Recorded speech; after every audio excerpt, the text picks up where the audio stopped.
Assalamualaikum warahmatullahi wabarakatuh.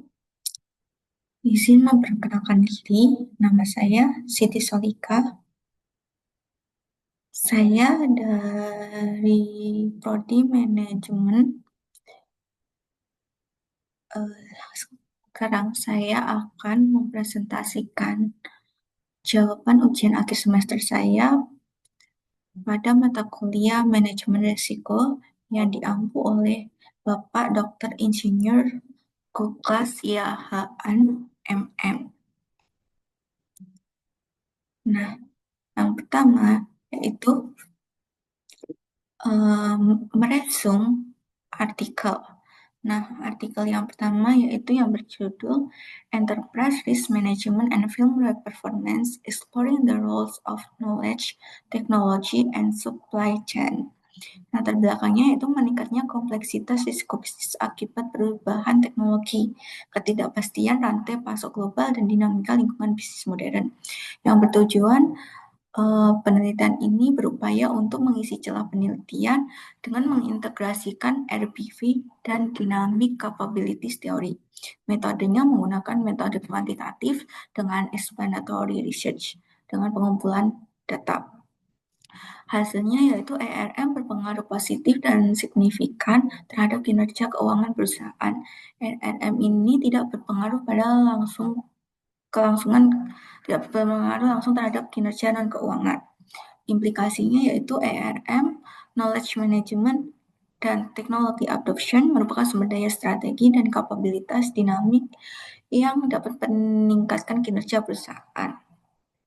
Selanjutnya yang kedua yaitu saya menemukan artikel fungsi internal audit dan manajemen risiko perusahaan, sebuah tinjauan literatur.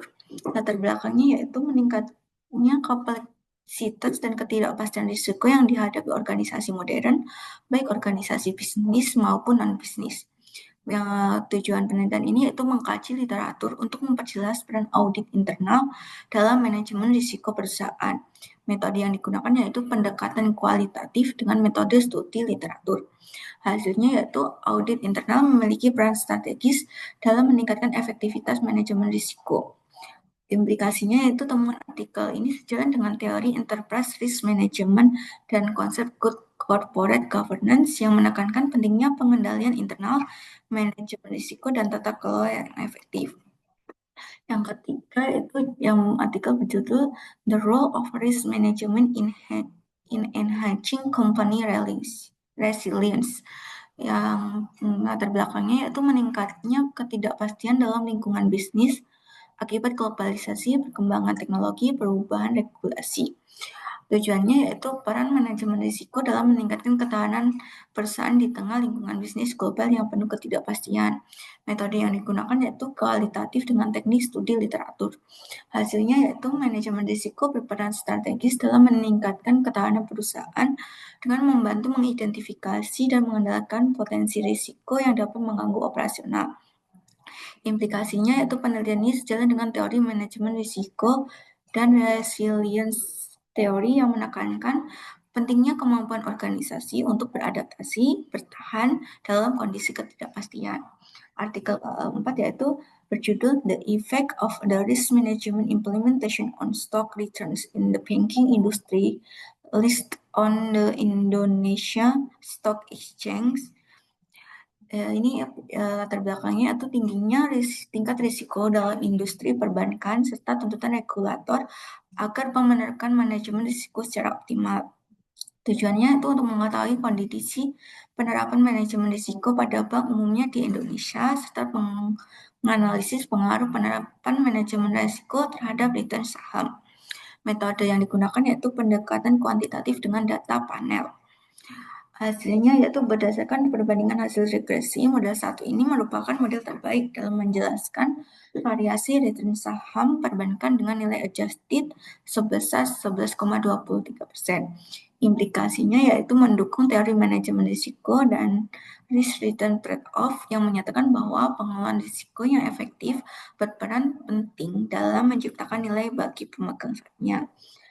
Kemudian judul artikel yang terakhir yaitu Analysis of the impact of risk management strategies on the financial performance of the Budi Maju Company.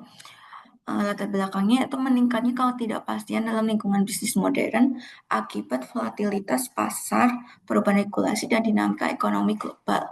Tujuannya yaitu untuk mengkaji sejauh mana strategi manajemen risiko ini yang diterapkan perusahaan mampu memberikan kontribusi terhadap pencapaian kinerja keuangan yang optimal. Metode yang digunakan yaitu metode studi kasus dengan pendekatan kuantitatif. Hasilnya yaitu strategi diversifikasi risiko dan asuransi memiliki pengaruh positif dan signifikan terhadap pertumbuhan penjualan dan profitabilitas perusahaan. Implikasinya yaitu temuan penelitian ini menunjukkan bahwa strategi manajemen risiko yang efektif, khususnya diversifikasi risiko dan asuransi dapat meningkatkan profitabilitas dan stabilitas keuangan perusahaan. Demikian presentasi dari saya. Apabila ada kurangnya, mohon dimaafkan. Akhir kata, wassalamualaikum warahmatullahi wabarakatuh.